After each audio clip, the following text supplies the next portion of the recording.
there's a lot of stuff going on with these presidential debates. And there are going to be some changes that you might not expect coming up here. So I do want to break down a lot of the things that have been happening. First of all, Joe Biden kicked off this whole thing with this video that he posted here to X. Donald Trump lost 2 debates to me in 2020. Since then, he hadn't shown. Wait, why is it skipping? Okay. Donald Trump lost 2 debates to me in 2020. Since then, he hadn't shown up for debate. Now he's acting like he wants to debate me again. Well, make my day, pal. I'll even do it twice. So let's pick the dates, Donald. I hear you're free on Wednesdays. Donald. So, well, I actually think this is one of the rare social media W's for Joe Biden.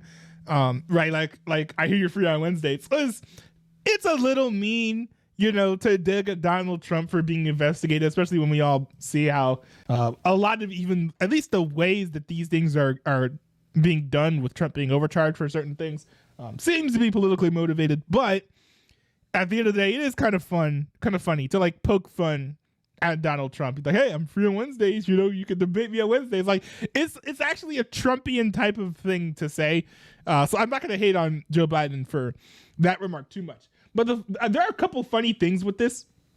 First of all, he says that he's acting all of a sudden he wants to debate me again. I mean, like he's always said that he wants to debate Joe Biden. I think honestly, literally anyone would love to debate Joe Biden. I think Joe Biden could probably lose the debate to a 16-year-old. So it's not like Donald Trump is like changing his mind on wanting to debate Joe Biden. Now, he did run away from all the GOP candidates from the debate stage and refused to debate them, but that's entirely different. And all those people at the debate stage, I would say, probably are better debaters than Joe Biden. So there is that. Also, he's like, hey, I'll even do it twice. Well, historically, there have been 3 presidential debates per election cycle, not 2. So to be like, hey, I'll even do it less than most presidential candidates have ever done it before, just isn't necessarily the slam dunk that he's trying to make it seem like it is. But Donald Trump responded after this saying, Crooked Joe Biden is the worst debater I have ever faced. No, I'm not going to try. That's a terrible impression. He can't put 2 sentences together. Crooked is also the worst president in the history of the United States by far. It's time for a debate so that he can explain to the American people his highly destructive open border policy, all caps, camel case right there, new and ridiculous EV mandates, the allowance of crushing inflation, high taxes, and his really weak foreign policy, which is allowing the world to, quote, catch on fire, end quotes. I don't know who he's quoting. With again, like these like capitalized words. I am ready and willing to debate Crooked Joe at the 2 proposed times in June and September. I would strongly recommend more than 2 debates and, for excitement purposes, a very large venue, although Biden is supposedly afraid of crowds. That's only because he doesn't get them. Just tell me when. I'll be there. Let's get ready to rumble. So I think this came before all of the details were available, if I remember correctly. Was that before all the details were available? Yeah. But the let's see here. The Joe Biden campaign, I think this was Jen O'Malley Dillon, she runs the campaign, put out this official statement in response to the tweets, basically a follow-up. Dear Commission on Presidential Debates, President Joe Biden believes the interests of the American people are best served by presidential debates that offer timely and relevant information to help inform voters before they make their choices, and that allow a head-to-head comparison of the 2 candidates with a chance of winning the election. To that end, President Biden recently said he intends to debate former President Donald Trump in 2024 and intends to debate him twice. Vice President Harris also plans to debate her eventual opponent. For his part, Donald Trump has announced that he is prepared to have these debates, quote, anytime, anywhere. The purpose of this letter is to provide notice that the president will not be participating in the Commission on Presidential Debates' announced debates in 2024 and plans to participate in debates hosted by news organizations. There are a number of reasons why the years-long presidential commission model for these debates is out of step with changes in the structure of our elections in the interest of voters. The reasons for this include, first, the commission's schedule has debates that begin after the American people have a chance to cast their vote early and doesn't conclude until after tens of millions of Americans have already voted.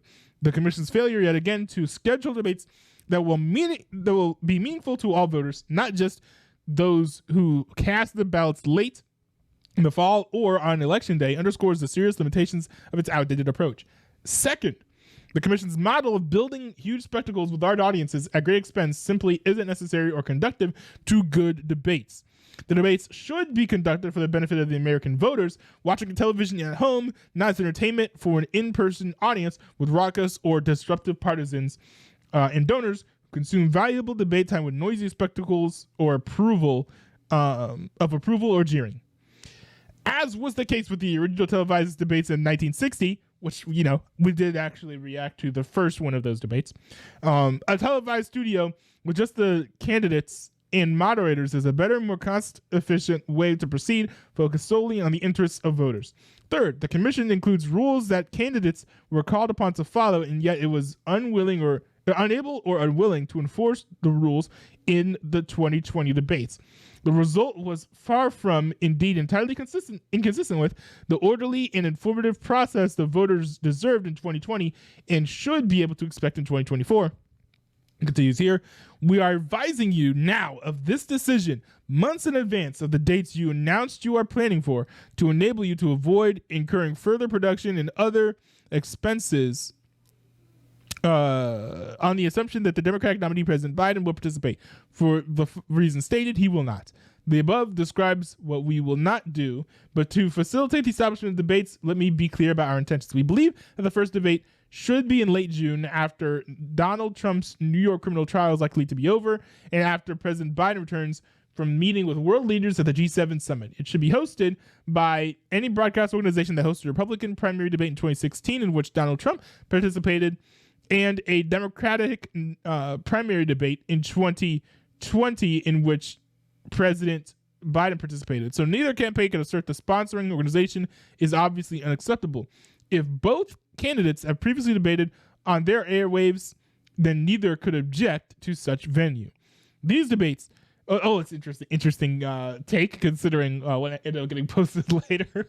The debates should be one-on-one, allowing voters to compare the only two candidates with any statistical chance of prevailing in the Electoral College and not squandering debate time on candidates with no prospect of becoming president. Yo, wait. These are... Oh my goodness, the thing is so squeaky. I gotta fix this boom arm. But these are shots fired at RFK very clearly. And I actually was going to bring this up later, but it is extremely notable that by foregoing the Commission on Presidential Debates, I think this can easily exclude RFK from participating in the debates, which I think is not a good thing. I think RFK should probably be on the debate stage. It's been a long time since we've had a third-party candidate with name recognition and like with a popular enough campaign that he has been an important force in the presidential campaign process so far. Now, is he going to win any electoral college votes? I don't know. I'm rooting for him to, but I think that he is an important enough figure that he should be in these debates, and it's a shame that he's not going to be in there.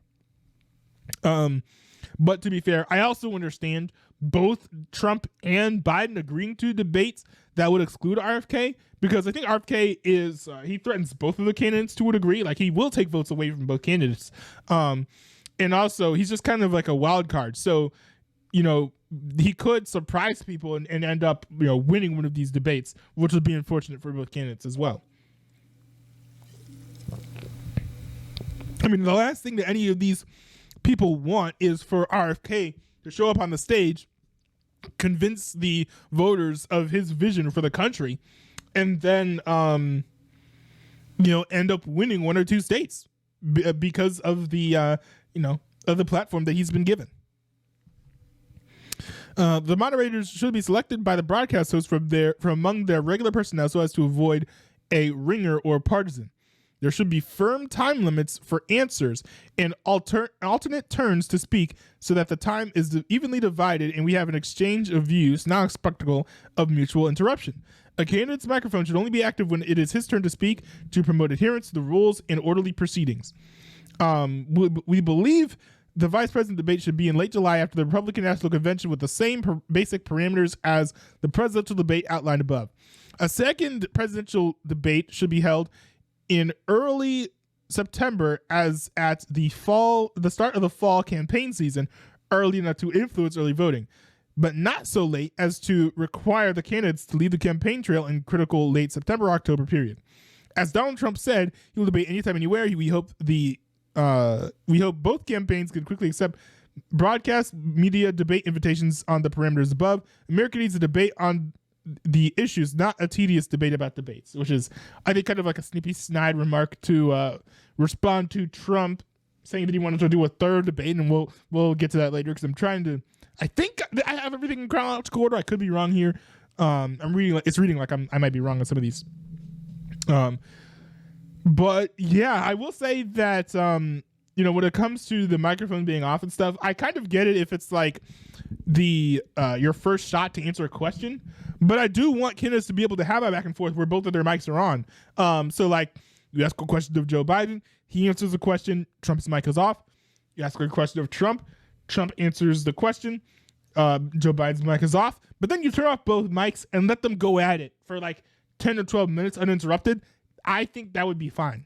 I'd be fine with that for every single question. I would enjoy that. I think that would be good. That'd be helpful. Now, I will say that some people have been saying like, oh, why do we even need a crowd for the debates? Well, I think crowds are actually helpful because they reflect the perspective of the people in the room.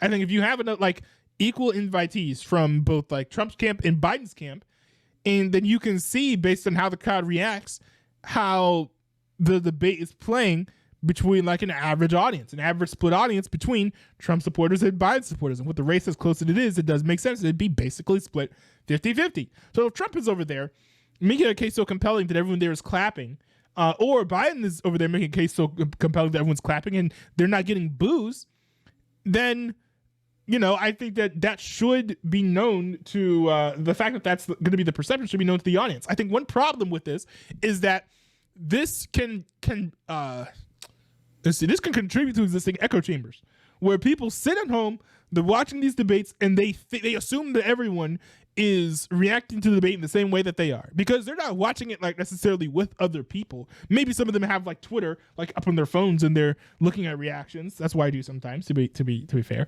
But I think that this kind of will contribute to the echo chambers because without hearing someone say something that you like and then hearing the crowd boo, and you're like, huh, interesting. Or hearing someone say something that you agree with and then hearing like all the, like, a raucous reaction from the crowd, it would allow you to be like, oh, well, maybe not everyone came away with this with the same impression that I did. Or maybe they thought that nasty remark was too far, rather than watching a debate, being pleased with the person you agree with performance, and then talking to other people who had completely different takeaways. And you're like, huh? Did we even watch the same debate? You did. And because there was no crowd, I think that was the problem. So I think that's I think the most unfortunate change to this debate. I will say that it's notable that I think this is probably one of the earliest presidential debates we've ever had. It does make some sense though. It does make some sense because we know who the GOP nominee is going to be. It's going to be Donald Trump. So why wait for so long, right? I know formalities, tradition. I do understand the argument for saying that we should wait for so long, but at the same time, it doesn't really do much functional benefit. Now, Joe Biden over here says, oh, well, the voters can vote early, so we should have debates before then. No, that's the state's fault for letting people vote so early. They should just push back the time at which you can vote. Because I think very clearly they're trying to push for early voting so that they can get as many people to vote early without their minds being changed. Because I do sense some tides shifting in some unexpected ways in the presidential race. Now, if you're confused as to why in the world both candidates would want to forego the Commission on Presidential Debates, this actually isn't new. this actually is not new. So we have this paragraph here from USA Today. This is from the article Biden and Trump agree to 2 televised debates, bucking tradition. Says here, debates organized by the nonpartisan nonprofit Commission on Presidential Debates, a corporation that has traditionally picked the times, locations, and moderators of sparring matches. Well, I see, debates. That had been set to begin September 16th and continue into October. The American public deserves some substantive debates from the leading candidates for president, vice president, the Commission on Presidential Debates said in a statement on Wednesday, adding that it will, quote, continue to be ready to execute its original series of debates before the election. Interesting. So it doesn't sound like they're going to stop the production on the debates, actually, as Joe Biden had insisted. But says here, both campaigns have expressed frustration with the Commission on Presidential Debates. The Biden team has long complained that the commission failed to enforce its own rules in 2020, which have constantly interrupted Biden. Trump complained about commission bias against him. They both are kind of right to a degree, but just to be objective, I think Trump won those debates. He didn't win them by as much as he should have, but I think if I remember correctly, Trump won all those debates. So I don't know that Trump has too much to complain about here, to be honest. Biden is probably just sore that Trump being given more free reign will allow him to just absolutely pummel Joe Biden. I think that Trump probably regrets treating Biden with kid gloves in the way that he did during those debates. Let's see here. The Republican National Committee in 2022 passed a resolution saying it would not allow its nominee to participate in a debate sponsored by the Commission on Presidential Debates, although Trump said earlier this year that he would be willing to forgive that resolution if he could secure a matchup with Biden.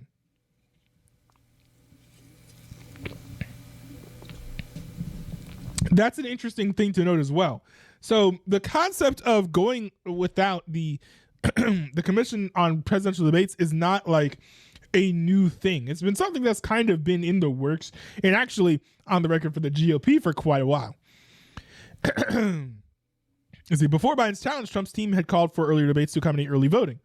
And the GOP candidate accepted Biden's proposed time frame for the debates in a social media post almost immediately. I don't think that we need them that early, to be honest. But hey, if they both agree to it, I'm not going to complain. I'm still going to watch. But I do wish that we had like a third, maybe even a fourth presidential debate. Okay, we already read this one. Now, Joe Biden said, I've received and accepted an invitation from CNN for a debate on June 27th. Over to you, Donald. As you said, anytime, anywhere, any place. That ended up not being true. Trump said, my where, my time, in my place. Because he did end up rejecting the call for a Fox News debate. So it says here, Donald Trump says, it is my great honor to accept the CNN debate against crooked Joe Biden, the worst president in the history of the United States and a true threat to democracy, on June 27th. Likewise, I accept the ABC News debate against crooked Joe on September 10th. Hold on, let me pull this up here because there is something that's missing in my tabs here. Because let's do this. CNN PR.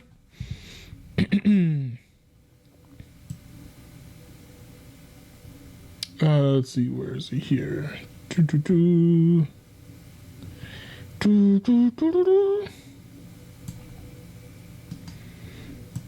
Okay, here we go. All right, I've got the links all up here. Just gotta load them up.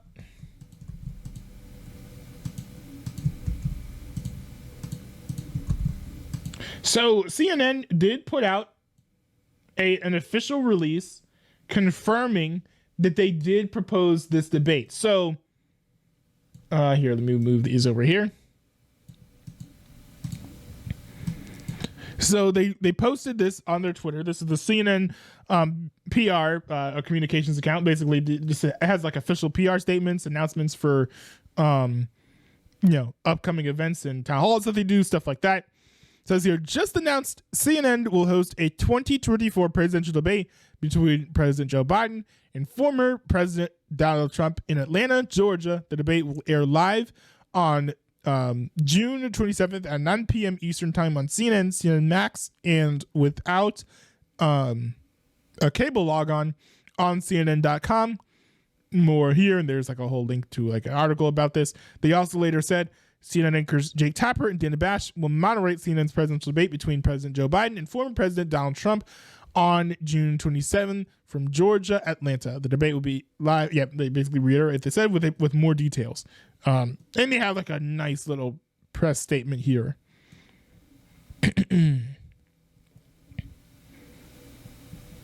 All right. Oh wait, hold on. So here's what they said here. This is actually kind of interesting. So it says here the debate will be held at CNN's Atlanta studios, which is interesting because they haven't done much in CNN's Atlanta studios in a long time. CNN anchors Jake Tapper, Dana Bash will serve as moderators to ensure candidates may maximize the time allotted in the debate. No audience will be present. Additional details will be advanced at a later date.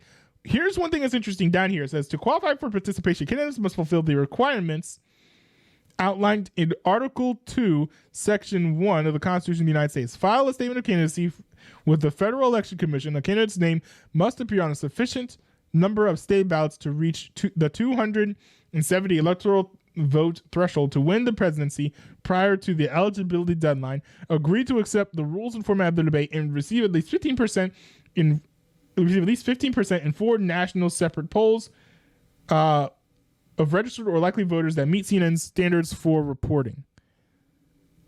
Wait a second. The polling window to determine eligibility for the debate opened March 13, 2024 and closed 7 days after before the debate of the date of the debate. Hold on. Wait a second.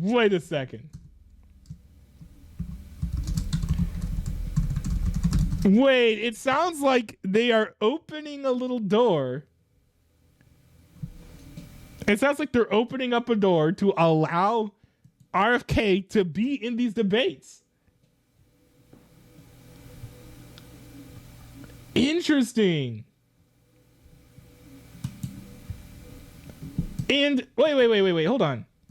So I actually found this article here. This is from Fox News, and it says RFK Jr. insists he meets the criteria to join Trump Biden on presidential debate stage. A new Fox News poll shows Trump leading Biden by 3 points. Independent presidential candidate says his team is in discussions with the network. Yo, let's go. So honestly, CNN holds out the power here. They have the power to force Trump and Biden into a debate with RFK because it's gonna be a bad look. It's gonna be a bad look for both candidates if they're like, nah, man, we're backing out this campaign because we're scared of RFK Jr. Like that would look so bad on both candidates. Although that's probably what they want to do. Robert Kennedy F. Kennedy Jr.'s fight to join the presidential debate stage is far from over. He told Fox News' Maria Bartiromo on Sunday as he insists his team is in discussion with CNN to make sure he appears alongside President Biden and former President Donald Trump. Hold on, what is this? It's with independent candidate Robert F. Kennedy Jr. in 3rd place at 11%. Even with the showing, Biden is refusing to allow Kennedy on the debate stage. Oh, no, this is 12 minutes. I ain't watching all this. But that's cool. That's cool. I hope that he ends up getting into the debate. That's awesome. So, anyways, Joe Biden says, I've also received and accepted an invitation to a debate hosted by ABC on Tuesday, September 10th. Trump says he arranged his own transportation. I'll bring my plane too. I've been keeping it for another 4 years. Trying to do another Trumpism. Excuse me. But then Donald Trump says, please let this truth serve to represent that I hereby accept debating crooked Joe Biden on Fox News. The debate will be Wednesday, October 2nd. The hosts will be Brett Baer and Martha McCallum. Thank you, DJT. I don't know why he's thanking himself in his own post. That's kind of weird. He's like, I'm going to debate Joe Biden. Thanks, me. Like, this doesn't make any sense. So weird. Trump's mind really isn't where it used to be. But it'll be interesting to see if this ends up happening. Traditionally, there have been 3 debates, and we're quite a long ways from October. So there's still time for Joe Biden to accept this this invitation. And if he doesn't accept it, hey, maybe RFK would be willing to hop onto the debate stage. And that'd be pretty cool. Trump might actually use that as like leverage against Joe Biden to be like, hey, no, you don't accept this. I'm going to do this debate with RFK. You know? And that would not make Biden happy, because it almost looked like he's being replaced by RFK on the stage. And then, you know, Donald Trump posted this video as well. It's a little campaign video.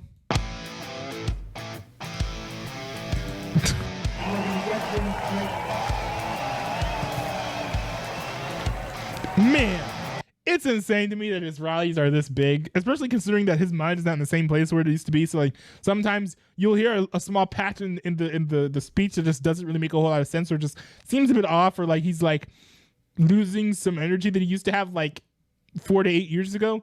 You can really tell that he's aging, but he's still pulling these crowds.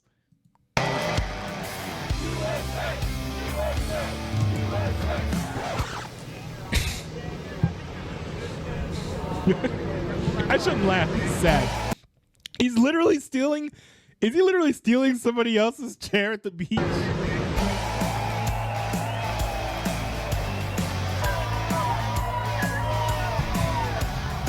Dude, and I think this is like, isn't this like in front of like a courthouse or something? Like, this dude is greeted with crowds of supporters during his court cases. That's Trump could not be better positioned, I don't think, considering all the circumstances.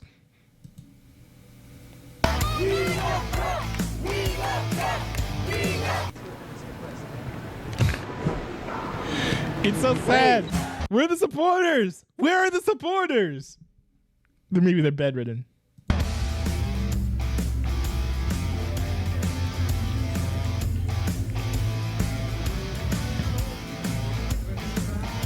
That's insane. Man.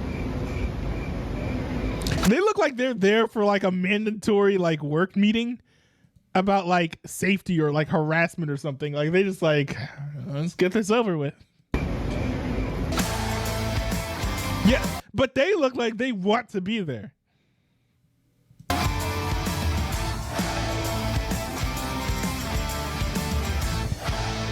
Now, I think one could make the argument that, oh, like MAGAism or Trumpism is a cult or whatever. But hey, you know, when it comes to who's going to win the presidential campaign, who's it going to be? These like apathetic geriatric Democrats, half of whom are stewing over him right now for supporting Israel because they hate Israel or Jews or something? Or the guy with a cult-like following who has like thousands and thousands of people showing up at his rallies every time he has the opportunity to have a public speech. And people who are so supportive of the guy that they're cheering him on while he's going to court facing criminal proceedings. General optics like that make it seem like Trump has the momentum, but to be fair, there's a lot more to the presidential race than who shows up and goes outside and shouts a candidate's name. But yeah, so it should be noted that early last month, Democrats were actually worried that RFK might try to get into the debate. So we've got this article from NBC News saying so. It says Democrats used to ignore third-party candidates. Now they can't afford to, which is really, really great to see that we're moving in that direction. And I did have an article here saying RFK Jr.'s debate exclusion undermines democracy. Kind of makes a good point. It kind of does explain the recent poll saying that voters now think that Joe Biden is a greater threat to democracy than Donald Trump. You know, makes sense. Trump never said he wouldn't want to debate RFK, I don't think. I think RFK challenged him to a debate at the Libertarian Convention. I don't know if that's going to happen. So we'll see what happens on that front. But this looks like it's going to be interesting. I am rooting for RFK and CNN to come to an agreement to include RFK in the debates.